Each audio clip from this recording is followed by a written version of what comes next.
Sí, Muy bien, muy buenas tardes, estimados participantes. Les doy una cálida bienvenida a Piloyer. Soy Emileta Mayo y hoy tengo el placer de darles la bienvenida a una sesión más del Diplomado de Derecho Corporativo. Hoy se desarrollará el tema Due Diligence de empresas mineras y para ello contamos con una distinguida ponente, la doctora Lorena Suazo, quien es abogada por la Pontificia Universidad Católica del Perú. Cuenta con un máster en Planificación Territorial y Gestión Ambiental por la Universidad de Barcelona.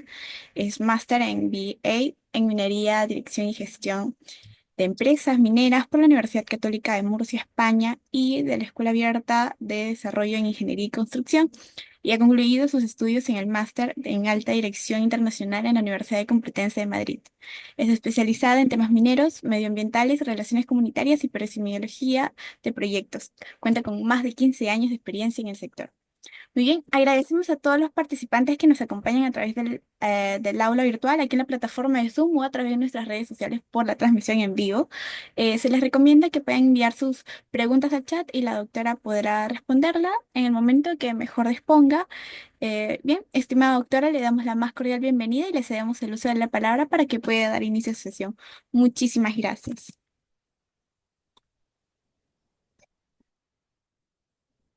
gracias, Emileta, un gusto. Quiero saber primero si me escuchan bien, porque he escuchado un poco entrecortado a Emileta.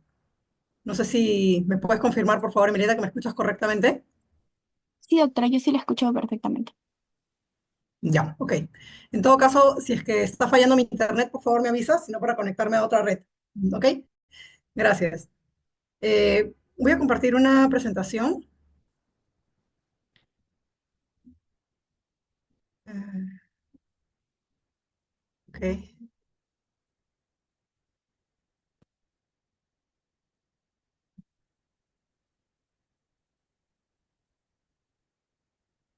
No sé si pueden llegar a verla. ¿Me puedes confirmar? Sí, doctora, se logra ver. Sí, ok, perfecto. Ok, entonces acá. Bueno, me invitaron a participar en este diplomado en Derecho Corporativo y me pareció bastante importante e interesante incluso comentarles un poco cómo funciona un due diligence en empresas mineras, ¿no? Sea para la compra total de acciones o para hacer una inversión en una empresa minera, para hacer un joint venture o para hacer algún tipo de acuerdo corporativo, societario o comercial, ¿no? Entonces, en primer lugar, quería explicarles qué cosa es un due diligence, ¿no? Y un due diligence significa, la traducción significa debida diligencia, ¿no? Que está vinculada pues a la investigación, ¿no? El due diligence es un tipo, es un método de investigación y de auditoría que nos permiten conocer el valor de una empresa o negocio, ¿no? Se trata de un conjunto de procedimientos que se realizan de manera legal, incluso contable y de otros aspectos, para que potenciales compradores o interesados puedan realizar todas las evaluaciones, todo el análisis previo antes de formalizar cualquier tipo de compra, inversión, adquisición, sea de un negocio vinculado a esta empresa o sea de la empresa como tal, ¿no?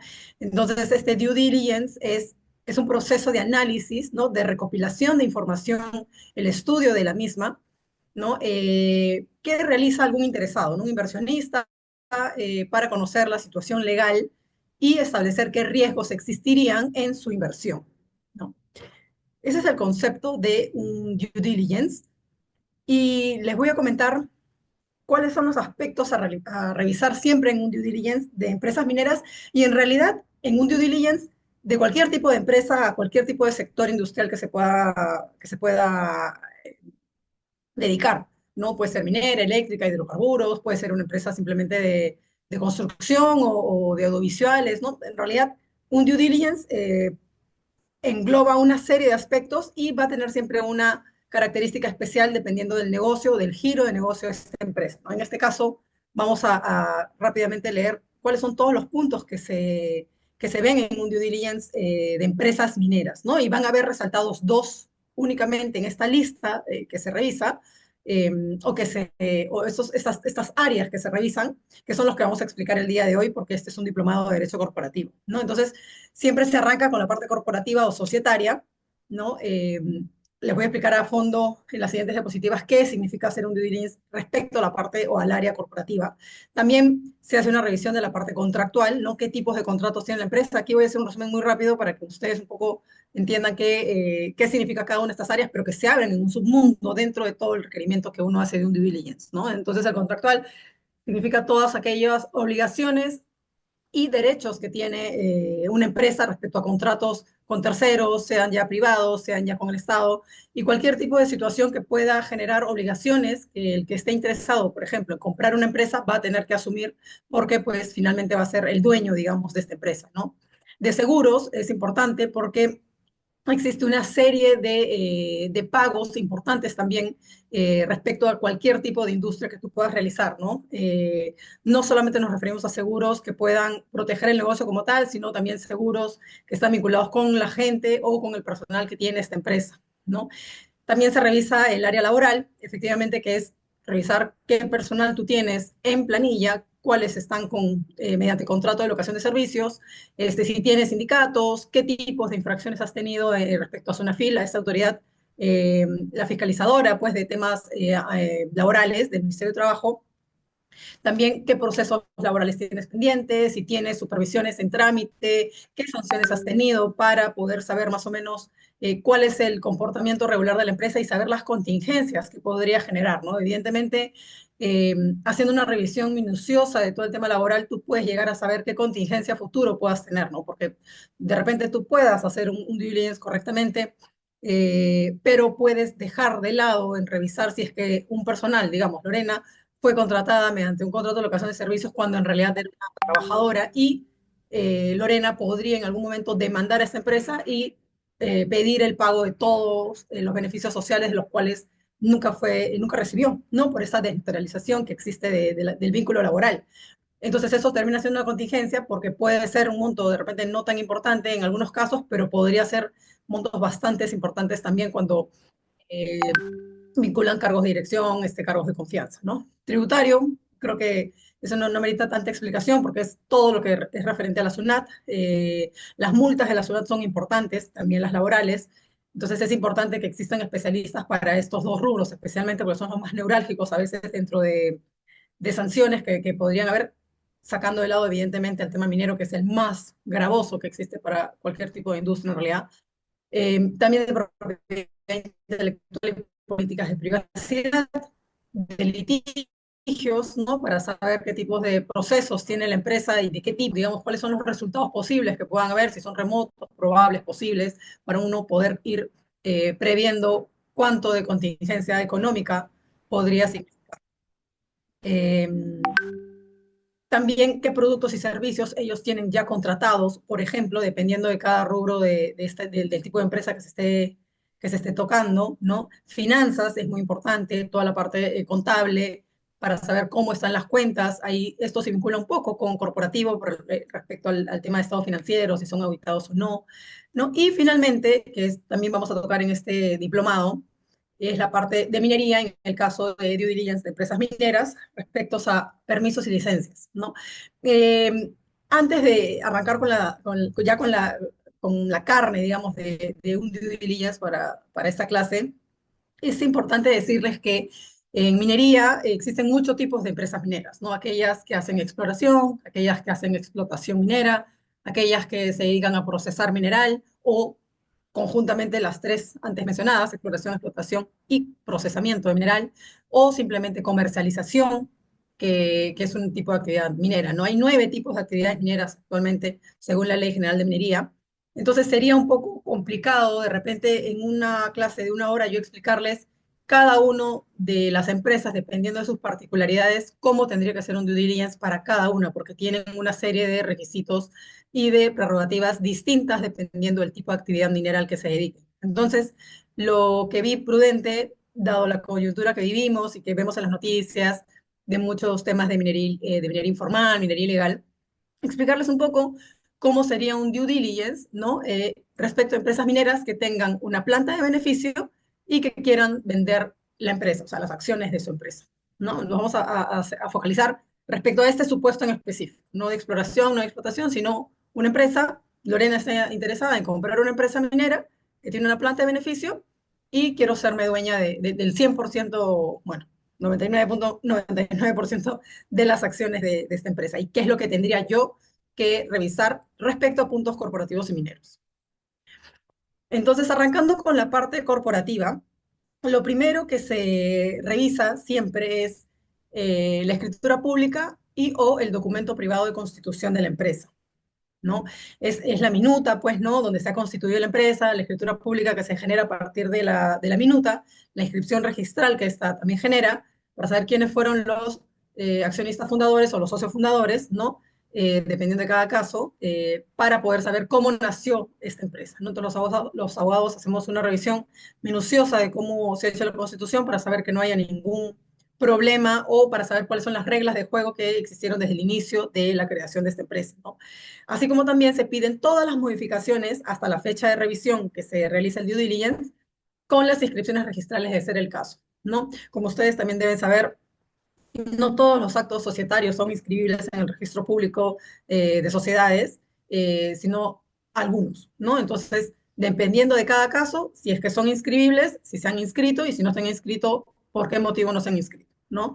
Eh, el segundo punto que también se revisa y que se requiere mediante una lista de requerimiento de información, que es el primer punto de un due diligence, es se le manda a la empresa a la que yo estoy interesada, que Lorena está interesada, un listado de información, ¿no? Corporativo, y hago toda mi lista de información que quiero que me envíen, la documentación que quiero que me envíen, y así hacen todas las demás áreas, laboral, tributario, litigios, contratos, etc., etc.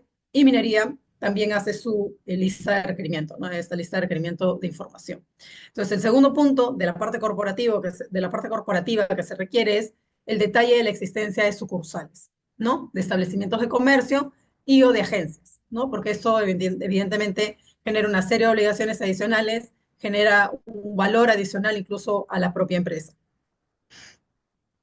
También el tercer punto que se pide en la lista de requerimiento de información corporativa es la escritura pública de aumentos de capital de la empresa, todos los que haya tenido, sin importar, no hay un corte de tiempo, no son 4 años, son 10 años, son desde que se constituye la empresa todos los aumentos de capital que han existido y la indicación expresa del capital social que a la fecha existe de la empresa, ¿no? También que se indique qué tipos de acciones eh, existen, si son acciones comunes o si son acciones tipo A, tipo B, tipo X, ¿no? Para poder saber qué tipo de derechos y obligaciones tiene cada tipo de acción, ¿no?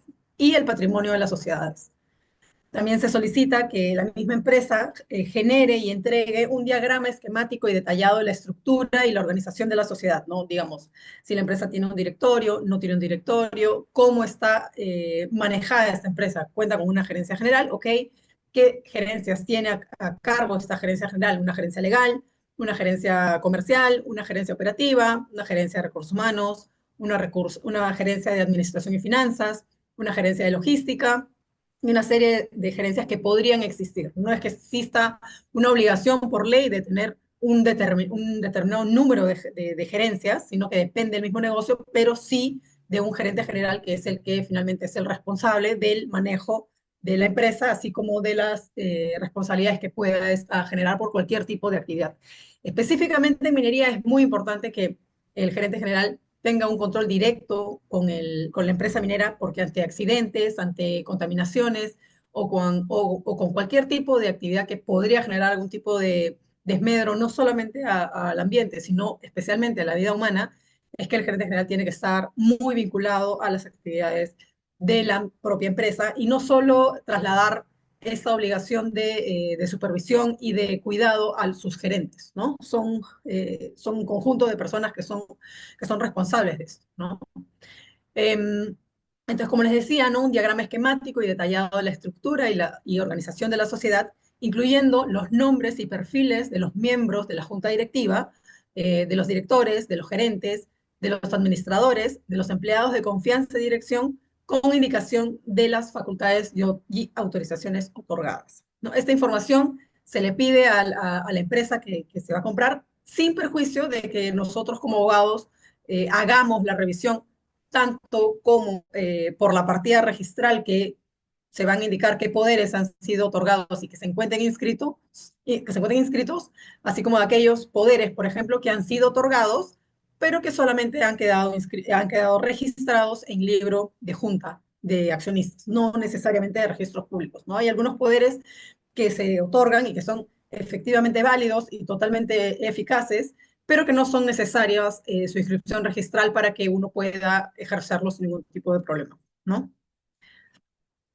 Eh, También se solicita, como les mencionaba, los poderes generales o especiales por medios de los cuales se autorice a cualquier persona a actuar en nombre y representación de la sociedad, ¿no? Esto es bien importante porque al momento que tú, se suele hacer y en realidad es demasiado común que al momento que, por ejemplo, uno hace el cambio o la venta de unas acciones a favor de un tercero, en el ejemplo que les continúo diciendo, yo que estoy interesada en comprar una empresa, es que apenas yo hago la compra, revoco todos los poderes de todas estas personas para yo nombrar a mis nuevos apoderados, ¿no? Y que sean ellos quienes manejen, digamos, la empresa de la forma en que yo estoy diciendo que se deba manejar, ¿no?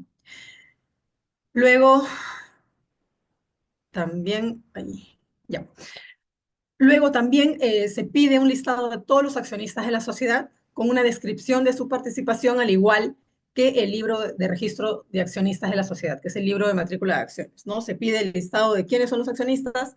Ustedes ya conocen que en el Perú, por ley, se tiene que tener por lo menos 2 accionistas dentro de la constitución societaria de una empresa, y si esto no se tiene o sea, a partir de 6 meses que no se tiene, esta empresa se vuelve una sociedad irregular, con todas las consecuencias que eso puede significar ser una empresa irregular, ¿no? Entonces, es el listado de todos los accionistas para saber qué tipo de perfiles han sido los que han manejado la propiedad de la empresa y también medir qué contingencias podrían existir a futuro respecto a una posible adquisición mía, digamos, siguiendo el ejemplo, de una empresa. También se solicitan los certificados de acciones provisionales y definitivos emitidos por la sociedad que representen las acciones emitidas en circulación de la sociedad.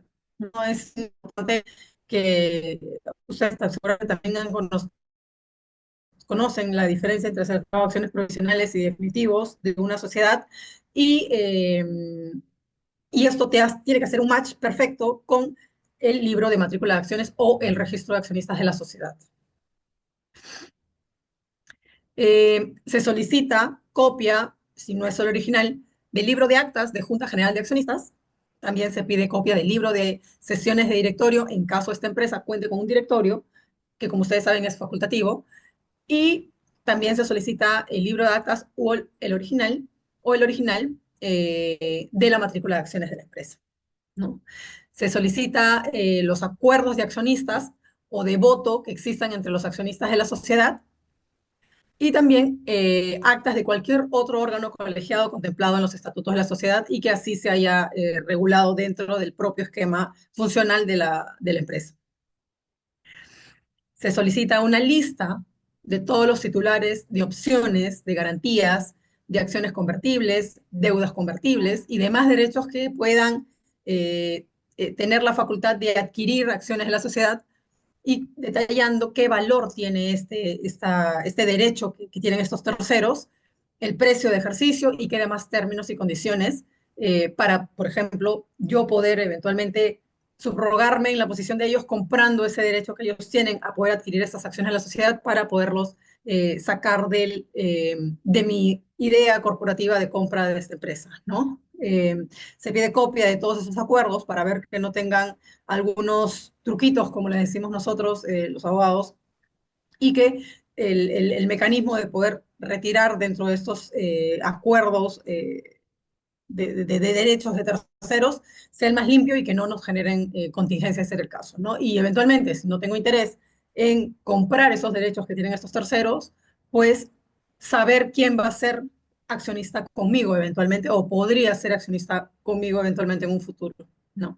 Estos acuerdos o cualquier instrumento tiene pues que detallar qué tipo de opción existe, qué tipos de garantías se han dado, si existen gravámenes sobre las acciones, el valor de ellas, si tiene un plazo y todo el tema referido a los derechos que estos terceros podrían tener y que podrían afectar mi idea comercial o empresarial de compra de una empresa minera, por ejemplo, o de cualquier otro tipo. También se solicita la lista de todas las compañías, de las asociaciones u otras entidades en las cuales la sociedad tenga un interés directo o indirecto, ¿no? Con una estructura corporativa de la sociedad, sus subsidiarias, sus afiliadas y las relaciones entre ellas, ¿no? Porque es importante saber si es que hay vinculación con matrices, si es que estas matrices tienen algún tipo de derecho por constitución de la empresa peruana, digámosle, respecto a la gestión o respecto a las facultades que yo como compradora voy a tener, o si estas van a estar limitadas por un tercero que se encuentra vinculado a una afiliada o una subsidiaria, ¿no?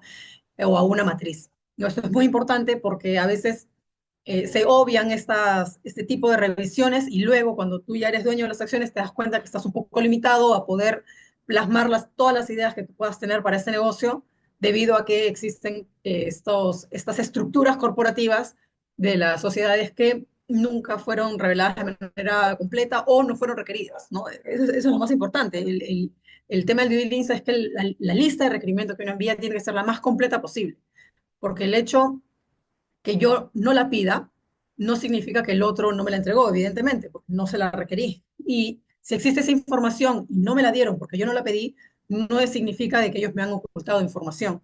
Entonces ahí hay un error o una desidia, digamos, del requerimiento que traslada la responsabilidad de este tipo de cosas, por ejemplo, a mí por no haber requerido oportunamente esa información, ¿no?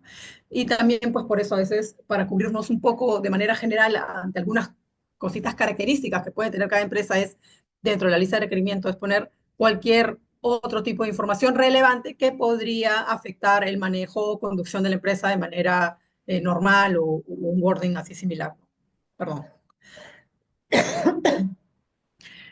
También se pide, finalmente se pide los estados financieros auditados de los últimos 3 años de la sociedad o desde la Constitución, ¿no?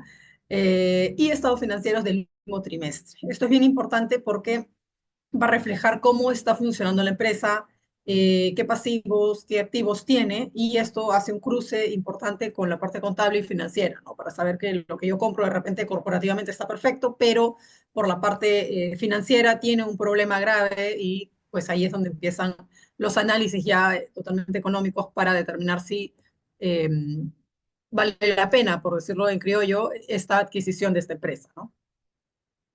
Eh, También se solicita información y documentación sobre adquisiciones o ventas recientes por parte de la sociedad, ¿no? De activos, si han comprado cosas, si de esa compra tienen el 100% de la propiedad o todavía hay cuotas de pagar de X, o si tienen obligaciones de comprar algo a futuro, ¿no? Porque eso también vincula y puede afectar el capital y los ahorros que tiene la empresa como parte de su propio giro empresarial, ¿no?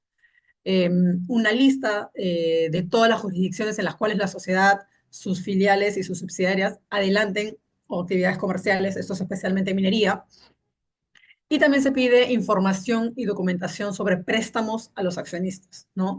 Esto es bien importante también porque genera pues un dinero al cual tú vas a percibir de los propios accionistas cuando hagan la devolución, digamos, de estos préstamos, ¿no? Esto es un tema específico que creo me parece haber visto dentro del brochure de este diplomado. Les van a explicar, si es que ya no les explicaron de manera detallada, ¿no? Es bien importante también las adquisiciones, y esto específicamente en minería, adquisiciones o ventas de los últimos 5 años sobre las inversiones realizadas por la sociedad. ¿Ok?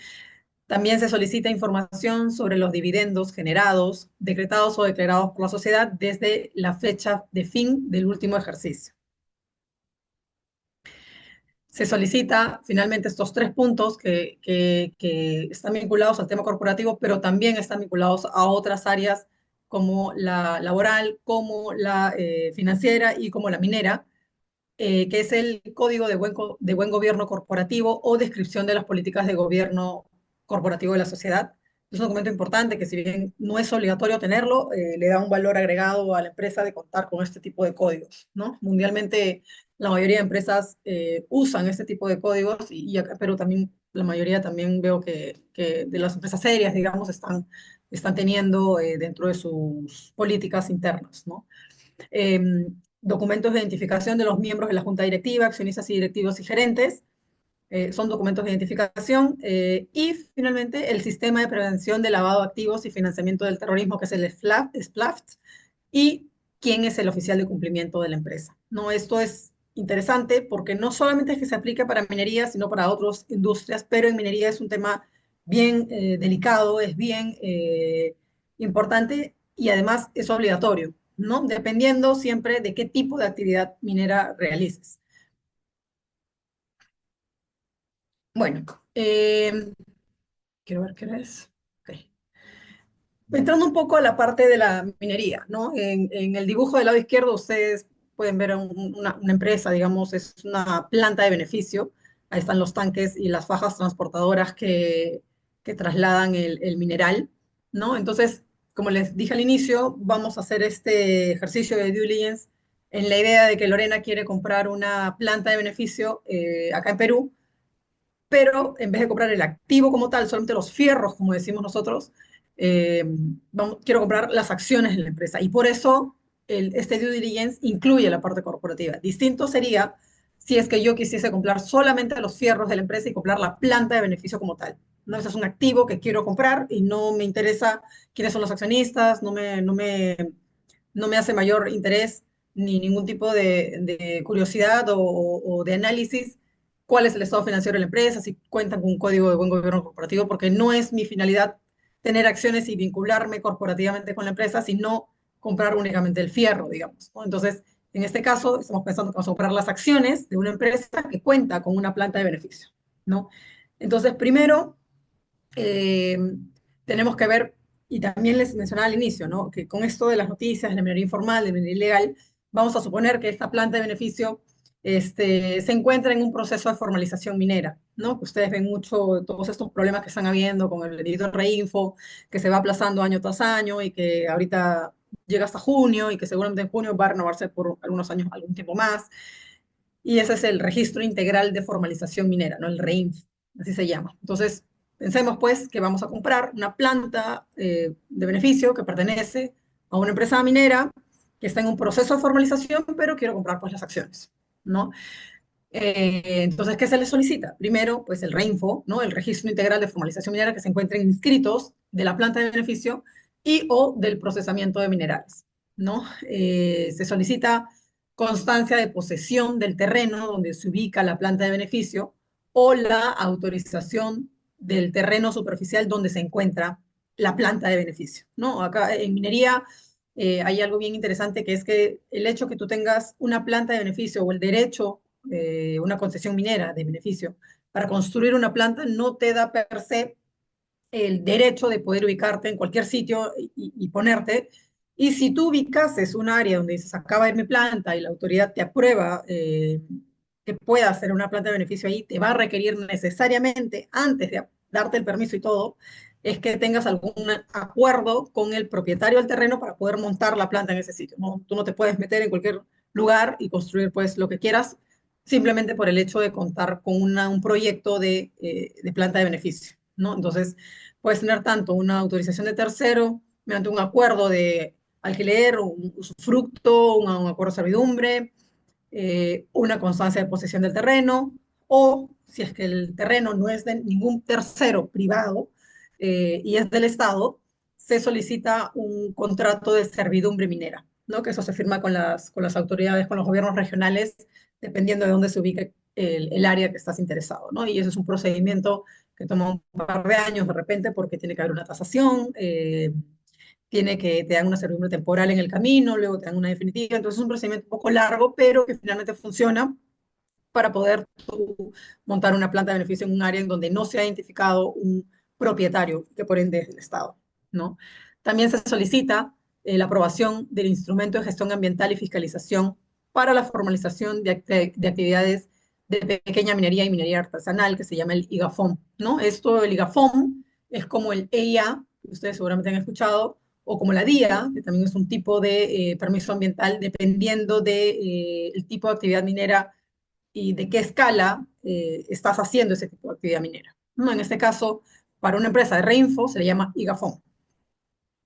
También se solicita el certificado de inexistencia de restos arqueológicos, que es el llamado CIRA, o la declaración jurada de que no existen restos arqueológicos en esa área y que si existieran, y tú en el camino detectas que hay, tienes el compromiso legal y penal incluso de reportar eso de manera inmediata a la autoridad competente para que hagan la revisión correspondiente, se haga el levantamiento correspondiente y finalmente tienes que aprobar un plan de monitoreo arqueológico y una serie de permisos distintos a que en el área en el que estés no haya ningún tipo de resto arqueológico, ¿no?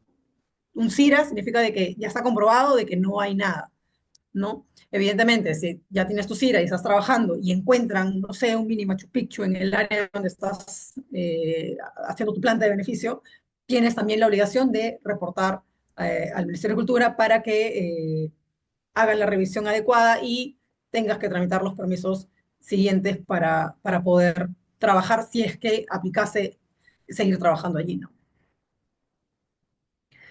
Eh, También se solicitan, esto del lado izquierdo es una planta también de beneficio, es un poco más grande que la anterior.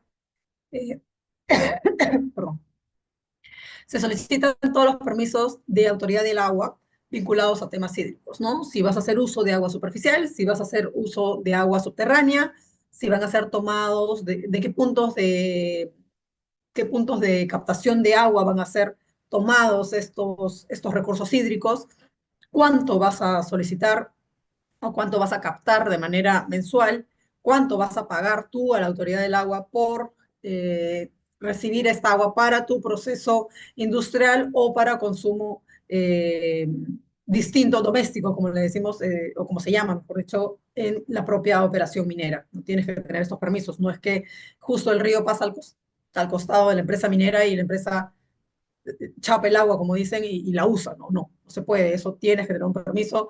Está regulado porque dependiendo de la cuenca, cuánta capacidad de agua tiene esa cuenca y si digamos, si la autoridad del agua no ha previsto cuánto de agua existe para que pueda ser captado, evidentemente un tercero podría perjudicarse si es que alguien está robando el agua de esta forma, ¿no? Entonces, hay muchas veces en el que las empresas mineras solicitan permisos de agua y simplemente la autoridad le dicen, no tengo más espacio para darte porque si no vamos a perjudicar actividades de agricultura, actividades de consumo humano, actividades de tal y tal.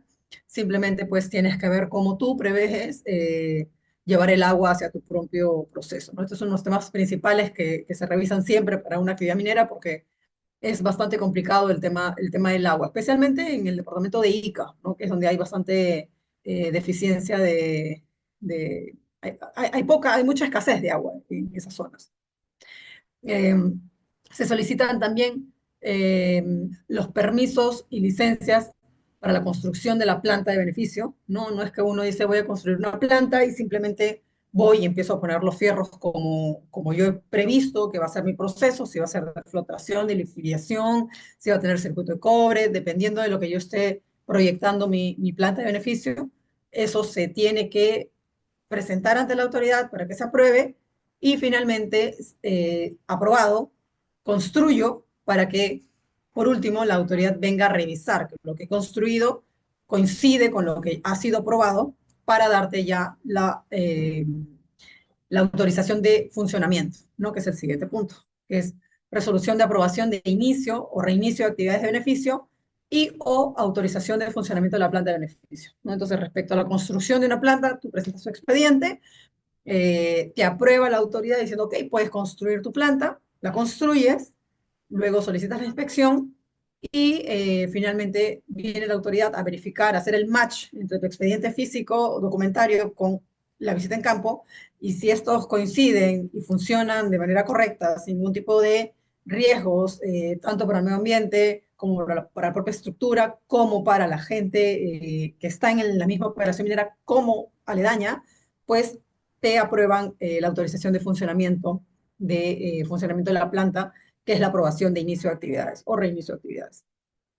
Eh, También se solicita el registro para el control de bienes fiscalizados, ¿no? Que son los insumos químicos y bienes fiscalizados, porque en minería se usan muchos insumos que son necesarios para la actividad minera, pero que son productos que también lamentablemente son usados para el narcotráfico y para el terrorismo. Entonces, estos bienes, este tipo de productos son muy fiscalizados, son estrictamente fiscalizados. Existe un control muy riguroso de la SUNAT, tanto para el que vende, como para el que compra, como para el que lo usa, ¿no? Y también para el que lo transporta, ¿no? Entonces existen unas guías electrónicas que todas tienen que hacer match perfecto para saber que ese producto que tú has requerido desde tu planta ubicada en Cusco, por ejemplo, sale desde Lima y llega hasta donde tú estás, en las cantidades que tú has dicho que necesitas, en la presentación que tú has dicho que requieres, en el tipo de cilindros que tú has dicho que necesitas también, el peso, las características y todo. Hace un match perfecto. Y si esto no coincide, se inicia un procedimiento bien estricto con la SUNAT e incluso penal porque puede ser hasta un sospechoso respecto a actividades que estén vinculadas con el narcotráfico y terrorismo, ¿no? En estos insumos, por ejemplo, es la soda cáustica, que es un insumo que se usa para el proceso de beneficio de mineral. Beneficio es cuando el mineral entra en bruto a la planta y se procesa con una serie de procesos químico, metalúrgico y físico y se convierte en un producto final que es una barra, un lingote, digamos, como lo conocen a veces, ¿no? Un lingote, un doré, ¿no? Entonces, este se llama beneficio, ¿no? Beneficiar el mineral en bruto se convierte en un producto valioso en el que se concentra toda la parte importante y con valor económico del mineral. No todo lo demás es merma, pues se relave y se va a determinadas zonas que también forman parte de tu expediente de concesión de beneficio, ¿no? Entonces, todos estos insumos son muy fiscalizados, la soda cáustica es uno de ellos. Eh, También y son muy peligrosos, ¿no? El consumo de ellos son, digamos, tienes que usar equipos de protección personal, que son los EPPs, necesaria y obligatoriamente, incluso hasta cascos, con respiradores, con orejeras, con lentes, y si tú ves, ni siquiera a las personas que usan este tipo de insumos, eh, no les ves, pero ni una parte del cuerpo expuesta, ¿no? Porque son insumos muy peligrosos, ¿no? Cianuro, por ejemplo, ¿no? Se usa, y cianuro de sodio, ¿no? Que es muy peligroso, ¿no? El contacto con la piel es muy delicado, entonces tienes que tener especialistas para eso, y lamentablemente, como les decía, esto se usa pues, para el terrorismo y para el narcotráfico. Eh, y también se pide, por ejemplo, dentro del estado de requerimiento de información para la compra de una empresa minera que tenga una planta de beneficio, si cuenta con el registro de comercializadores y procesadores de oro, digamos, si es que es una planta que procese o beneficie oro, ¿no? Porque hay plantas que procesan zinc, molibdeno, plomo y una serie de minerales, pero respecto a oro, en Perú tenemos un registro que se llama el REPCO, es el registro de productores y comercializadores de oro, ¿no? Y es obligatorio estar inscrito en ese registro ante el Ministerio de Energía y Minas. Eh, También las empresas que realizan beneficio tienen dos formas de poder obtener ese mineral que necesitas en bruto para poder procesarlo en tu planta, ¿no? Uno, que es el normal, digamos, o el usual, perdón, es que tú tienes tu mina y el mineral con el que alimentas tu planta es de tu propia mina, ¿no? Tú mismo eres dueño de una mina en la cual explotas, extraes el mineral y lo ingresas en tu planta de beneficio y obtienes un producto que finalmente lo puedes comercializar tanto de manera interna como externa, no venderlo al extranjero, ¿no? Esa es una forma de poder alimentar tu planta de beneficio con mineral en bruto. Sin embargo, también existe otra forma de minería respecto a beneficio de mineral, que es la que se compra de los mineros informales, que son los que tienen este REINF, ¿no? Y por eso es que en las noticias aparece mucho y tratan de diferenciar que una cosa es el REINFO, los que están en proceso de formalización minera, y otra cosa son aquellos que son ilegales, ¿no? Que son aquellos que no cuentan con ningún tipo de registro, que el Estado no tiene mayor información de ellos o qué es lo que hacen, que invaden concesiones ajenas mediante la violencia incluso para robarse ese mineral y procesarlo en plantas clandestinas. Eso es un grupo de gente que son los ilegales.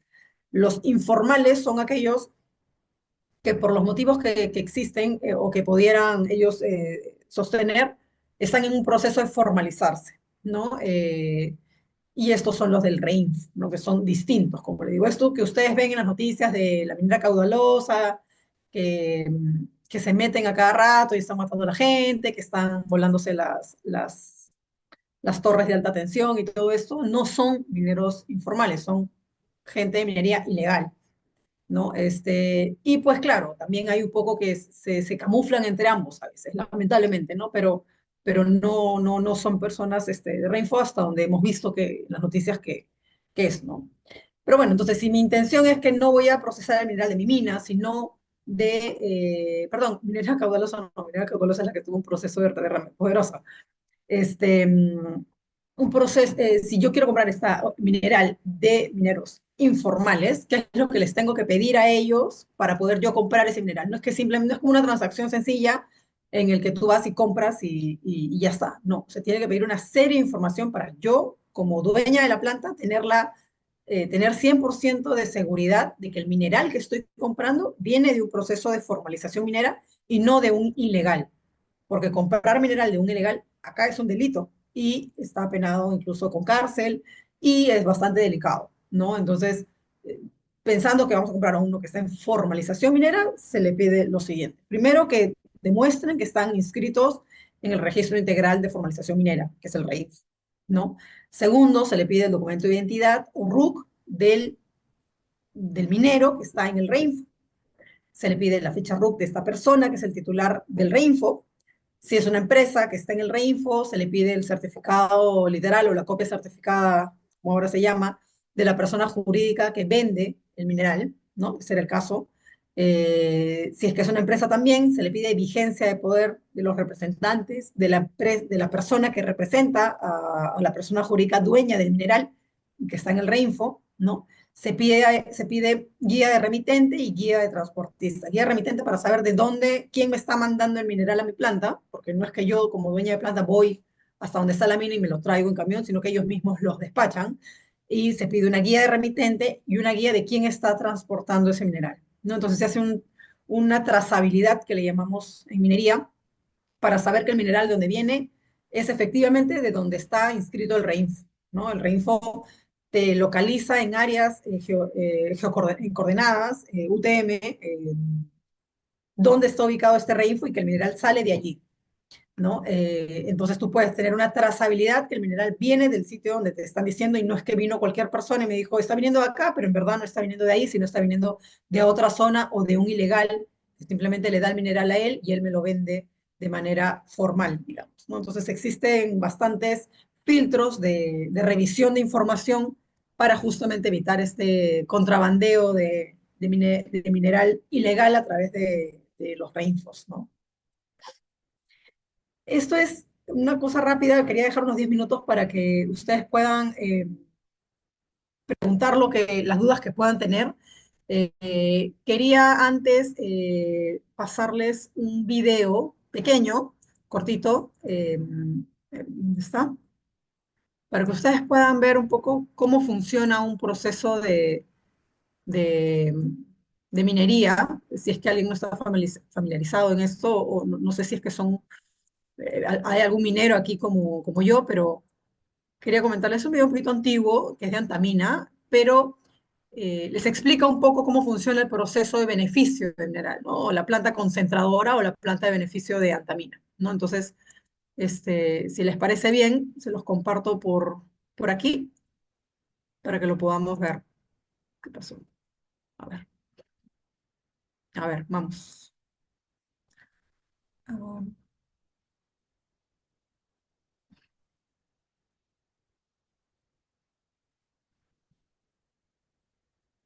por favor, me avisan si lo ven, lo escuchan. La mejora de procesos. ¿Se escucha? Por favor, Ok, si alguien puede escribir en el chat. sí, sí, sí. ¿Sí? Ya, perfecto. Ok, ahí vamos. La eficiencia y el aumento de la productividad son parte del día a día en el área de concentradora de Antamina, donde la búsqueda de la excelencia es primordial. En la expansión de 2012, para aumentar la producción, se logró implementar la totalidad del proyecto en 30 días, cuando en cualquier otra operación del mundo, lo normal es tomarse el triple de tiempo. Somos los primeros productores de cobre en el Perú, casi con una participación en 40% en la participación de todo a nivel nacional. Y realmente estamos bastante alegres porque somos los segundos productores a nivel mundial de cobre fino. Un récord realmente impresionante para el Perú. Somos los primeros productores de zinc también a nivel Perú. Somos los primeros productores de plata. Hemos sobrepasado las metas. Eso ha hecho que nuestro equipo se fortalezca durante el tiempo, ¿no? Son 650.000 toneladas métricas de material seco las que diariamente llegan a través del túnel de 3 kilómetros por el que se extiende la faja transportadora a 2 molinos SAC, donde se realiza la molienda primaria, a razón de 3.000 a 3.500 toneladas cada uno por vez. Posteriormente, en los molinos de bola se logra pulverizar los minerales para poder suspenderlos en un medio líquido y separar cobre y zinc, molibdeno, plomo y bismuto. Todos estos concentrados pasan por un proceso de limpieza en unas columnas, donde ya obtenemos el concentrado de buena calidad, que van hacia unos espesadores, donde le retiramos cierta cantidad de agua para poder bombearlos y almacenarlos en el tanque de mineducto, que son de 302 kilómetros, hasta el puerto de Guarmey. El puerto recibe la pulpa y la filtra para secarla y convertirla en concentrado. Luego se rectifica en un blending o mezcla para alcanzar calidad de su objetivo, coordinadamente con requerimientos del área comercial.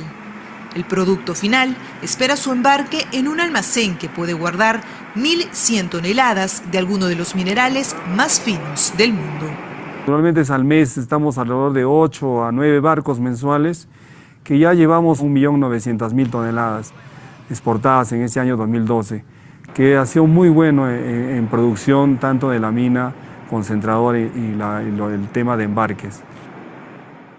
En el laboratorio metalúrgico desarrollamos investigación para obtener las mejores condiciones que vamos a desarrollar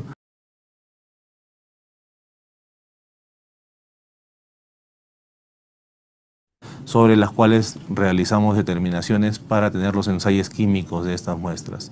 Este equipo trabaja en forma continua en 2 turnos durante 24 horas. Actualmente son 354 personas que trabajan en la concentradora, las que tienen el común propósito de transformar roca triturada en un concentrado de mineral de primera calidad. Ese es un video que quería enseñarles para que de repente por ahí hay algunos que les... Ay, déjame apagar un segundo. No sé si alguien, o sea, si quieran que les ponga un video adicional, porque veo que no tengo preguntas. En ese video que acaban de ver hablan de un mineroducto, que es el mineroducto más grande que tenemos en el Perú, que va desde la planta concentradora de Antamina hasta el puerto de Guarmey, que tiene 300 y pico, 302 kilómetros creo.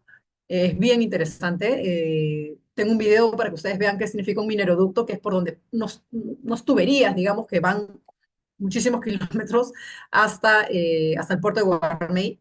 Entonces, no sé si quieren verlo, y también ha tenido un video adicional para que es más que todo de cultura general, ¿no? Para que ustedes conozcan que es un video del año pasado, de diciembre del año pasado, en el que cuánto aporta el sector minero en el PBI peruano, ¿no? Es el 10% que aporta. Entonces, sí me gustaría que ustedes al menos, más allá del tema corporativo, que es sumamente interesante e importantísimo, evidentemente, y regularmente todos los abogados que somos mineros, como yo soy abogada minera, somos también especializados en derecho corporativo necesaria y obligatoriamente, ¿no? Entonces, les voy a pasar el de mineroducto para que lo vean, es bien interesante. Y finalmente les pongo el del PBI para que también lo vean. No sé qué precio es. Ahí, acá está. A ver, ahí vamos.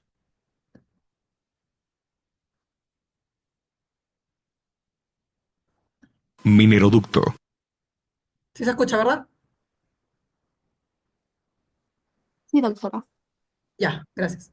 El área de mineroducto comprende desde los tanques de almacenamiento de concentrado de cobre y zinc, hacia la estación terminal en Puerto Punta Lobitos.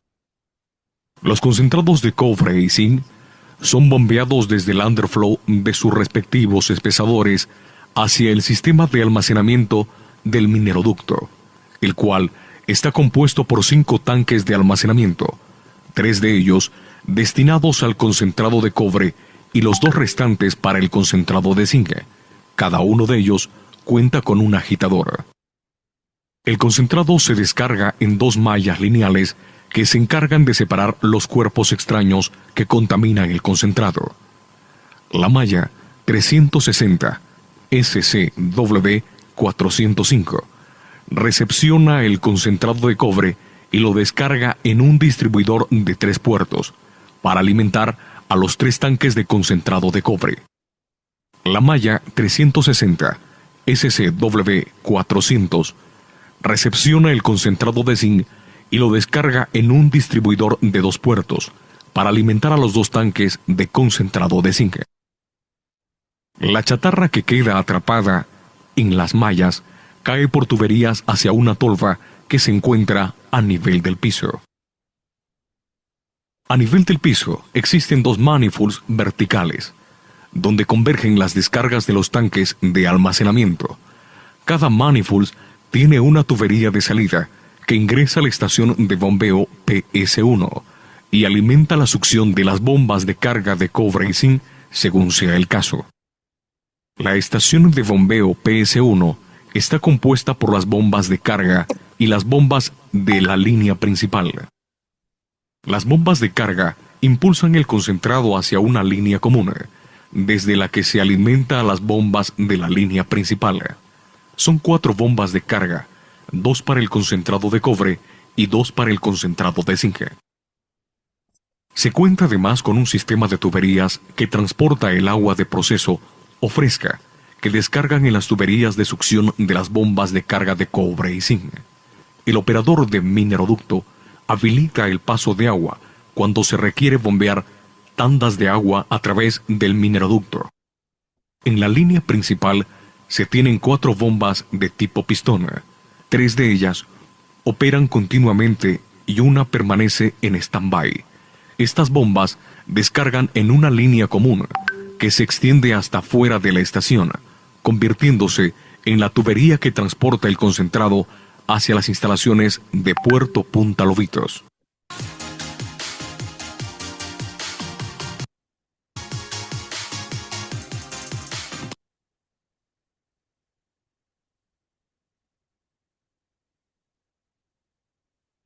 Ok, y finalmente, antes de responder la pregunta de Lisbeth, voy a enseñarles un video también interesante, la verdad es muy interesante respecto al PBI, para que lo sepamos un poco de cultura general, ¿no? Un segundo.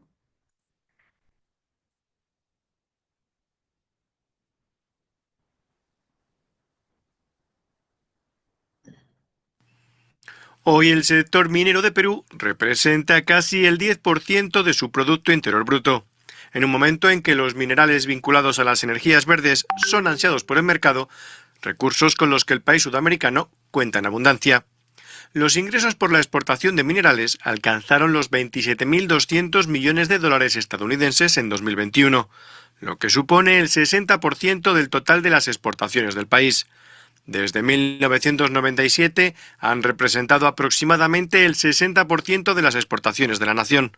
Según el Ministerio de Energía y Minas de Perú, la minería representó un promedio del 15% del PIB anual entre 2017 y 2021. Los mineros perforan la tierra para extraer zinc, plomo, cobre y plata, suministrando metales clave para la transición hacia energías renovables. Con la cordillera de los Andes atravesando el país, Perú es una potencia minera. Gran parte de la prosperidad futura de Perú yace bajo su subsuelo.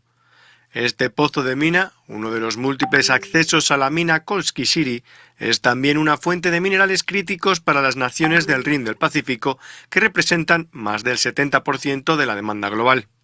Por su parte, China suministra más del 70% de los minerales de tierras raras a nivel mundial, según el Centro de Estudios Estratégicos e Internacionales. China es uno de nuestros principales socios en la actividad minera, pero no el único.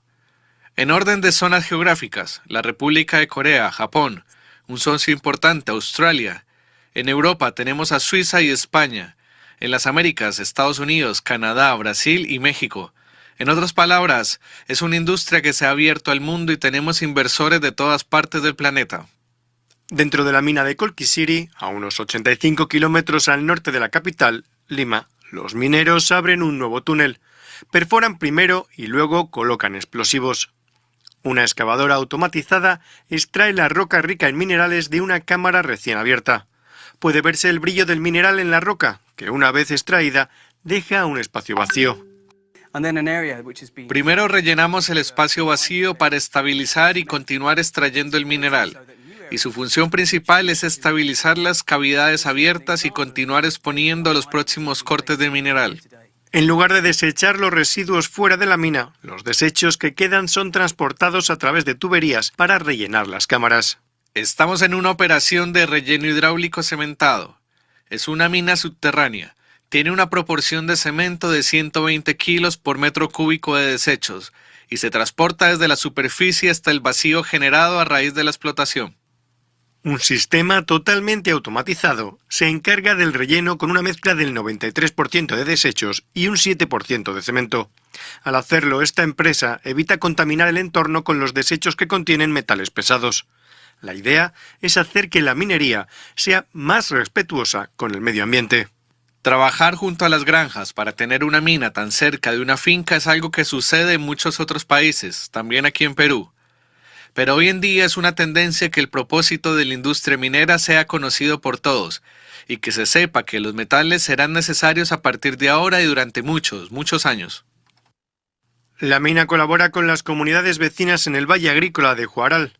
Cada año, la tierra produce toneladas de mandarinas satsumas para el mercado local y asiático. Realmente no notamos la mina. Cada uno trabaja en su propio ámbito. Todos cumplen con sus propios estándares de calidad. Nosotros tenemos nuestros propios estándares de calidad en la agricultura. Huaral proporciona hasta el 80% de las frutas y verduras que se consumen en Lima y está justo al lado del megapuerto chino de Chancay. Estos agricultores se preocupan por la calidad, pero ya no temen que la mina pueda contaminar. Ahora, ellos y las aldeas locales colaboran con la mina, que les ofrece capacitación y les ayuda a aprender nuevas habilidades, desde tejer hasta hornear pasteles. Estos talleres se ven como un pasatiempo, quizás como algo divertido, pero algunos los ven como una empresa, como decimos, y aprenden a ser emprendedores. La minería es una fuente de riqueza y conflicto en Perú, un país que todavía presenta altos índices de pobreza, pero algunas empresas mineras, al ser un buen ejemplo, demuestran que las minas pueden ser buenos vecinos. CGTN en español. Ok. A ver, solamente hay una pregunta ya para terminar. El abogado especializado en Derecho de Minas también está en esos lugares, ¿verdad? ¿Cómo cumple su rol ahí? Me da curiosidad en esa área del derecho. A ver, en realidad el abogado minero regularmente está en oficina, ¿no? En la oficina administrativa de la empresa minera, que regularmente son en ciudades, ¿no? La mayoría están, si no es el 98% de las empresas mineras en Lima.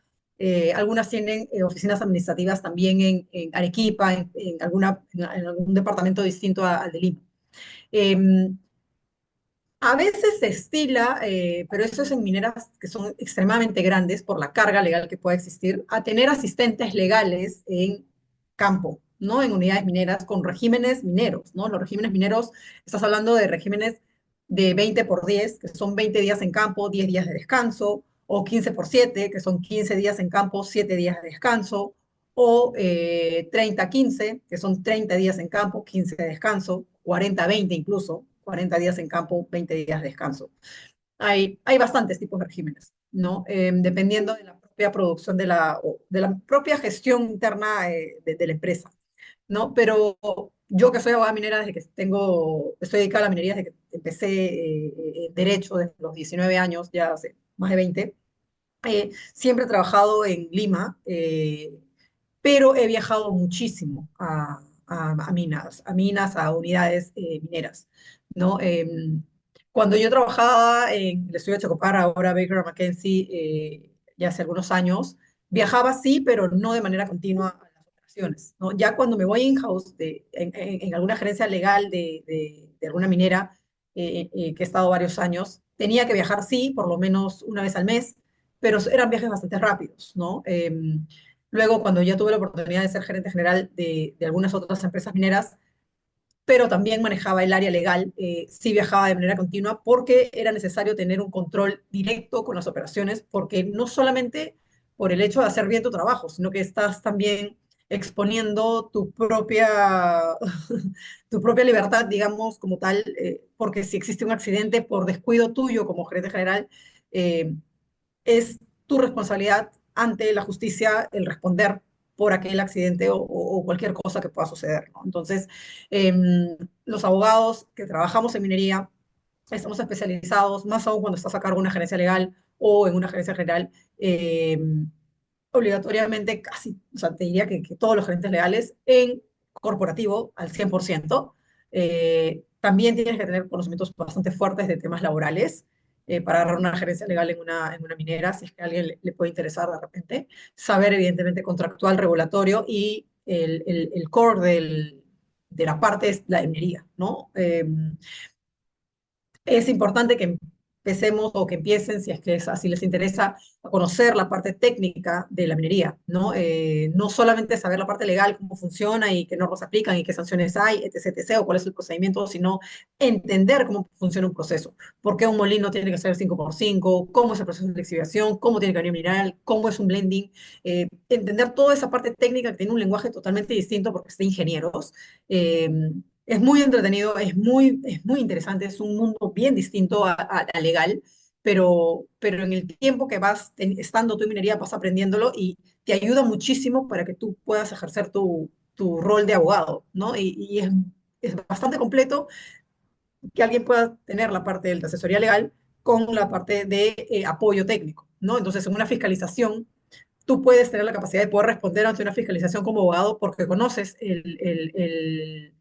conoces el procedimiento ingenieril en sí, ambiental también, ¿no? Entonces, hay empresas mineras que no les gusta manejar una gerencia legal, como por ejemplo, bueno, prefiero no decir el nombre, pero se llama, el cargo es gerente de asuntos corporativos, ¿no? Yo estuve en una gerencia de asuntos corporativos durante 2 años y tenía a cargo la jefatura legal, tenía a cargo la jefatura de relaciones comunitarias y tenía a cargo la jefatura de medio ambiente.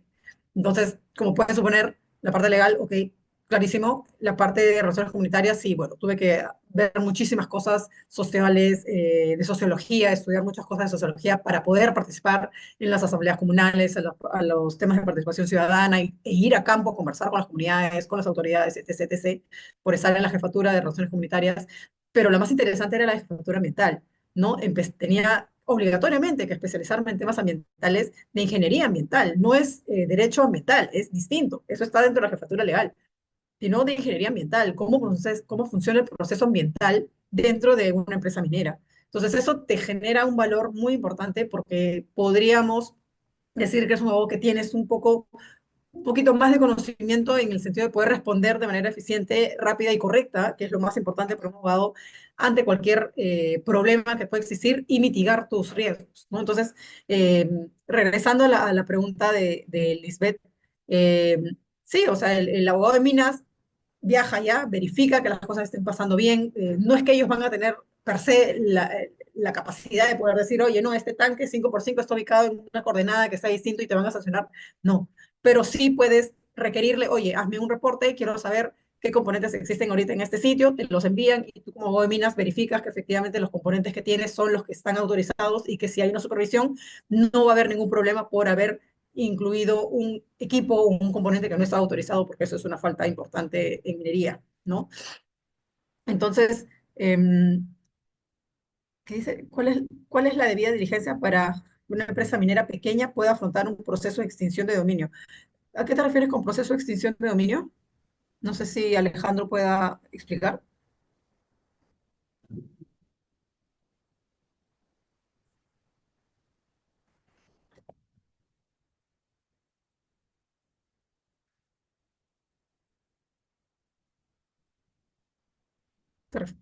O sea, o sea, quisiera entender tu ejemplo correcto. O sea, ¿te refieres de que les quiten sus bienes porque son han sido adquiridos de manera, ya claro, por el delito minero.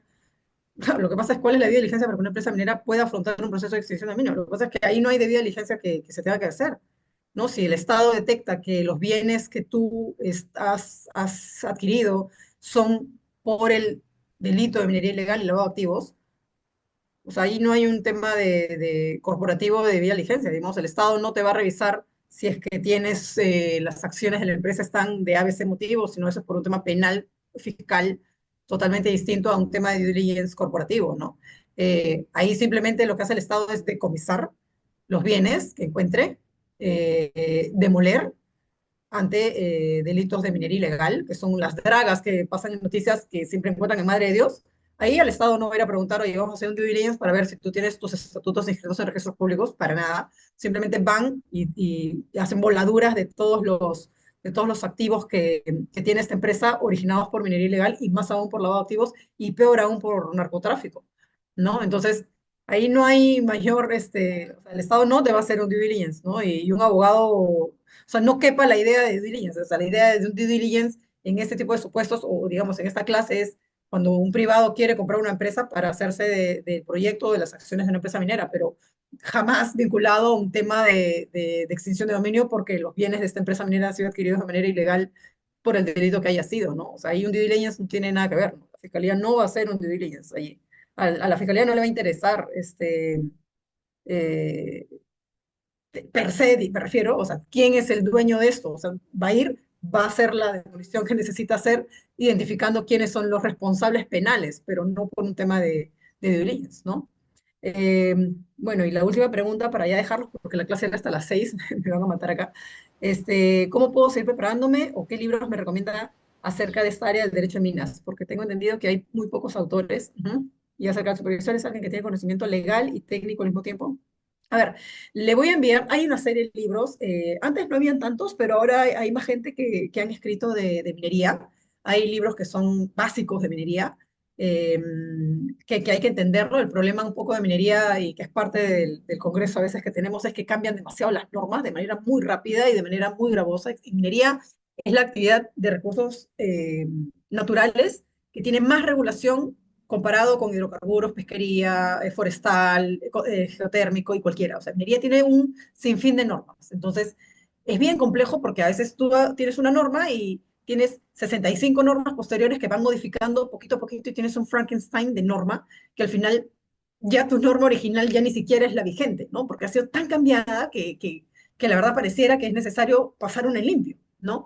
Entonces, estos libros que existen, que evidentemente son muy buenos, hay muchos que están desfasados en muchas partes, ¿no? Entonces, yo lo que te recomendaría es, antes de leerte un libro de minería, para que tú puedas detectar esos cambios, es que lean la Ley General de Minería y lean el tubo de minería, el texto único ordenado de minería, que es el Decreto Supremo 014-92-EM, y habiendo leído estas dos normas como base, puedan leer los libros mineros para que ustedes mismos vean qué partes de esos libros están un poco desfasados, ¿no? Ese es un poco el problema que hay en minería, ¿no? Pero porque hay demasiadas normas que están cambiando demasiado todo, ¿no? Eh, pero voy a mandar a B-Lawyer una lista de libros interesantes que ustedes puedan leer si les interesa. El mundo minero es apasionante, es muy bonito. Y finalmente, y acerca del supervisor, ¿es alguien que tiene conocimiento legal y técnico al mismo tiempo?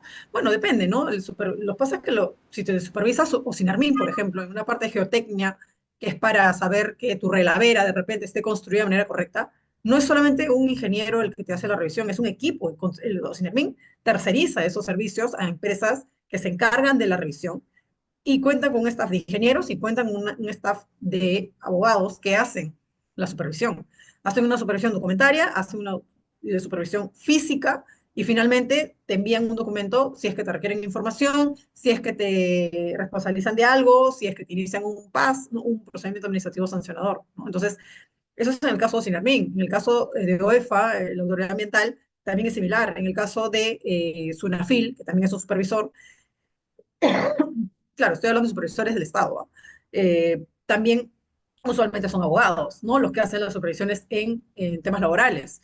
Entonces depende. Ahora, Si estás hablando de un supervisor in-house de la propia empresa, porque siempre hay supervisores, supervisores de seguridad, supervisores de geotecnia, supervisores de logística y etc, etc. Depende de cada área, ¿no? Depende de cada área.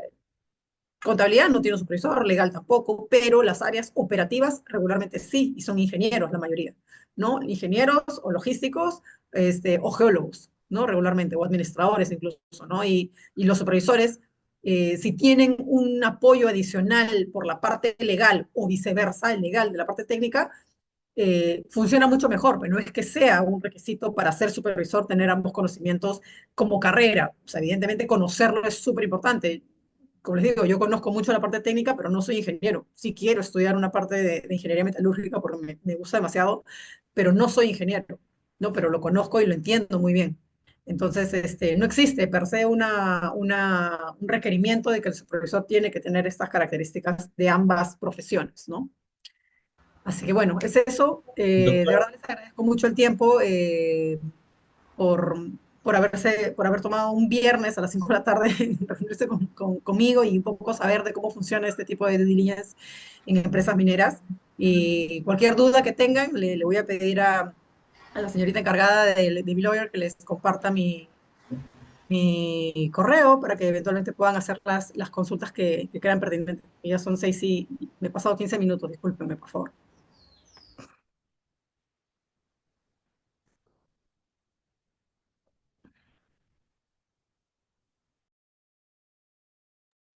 Sí, bueno, espero que me escuche muy bien. Muchísimas gracias, estimada doctora, por su excelente ponencia. De verdad ha sido un placer escucharla. Nos ha dejado importantes reflexiones del día de hoy y un gran aporte en este diplomado.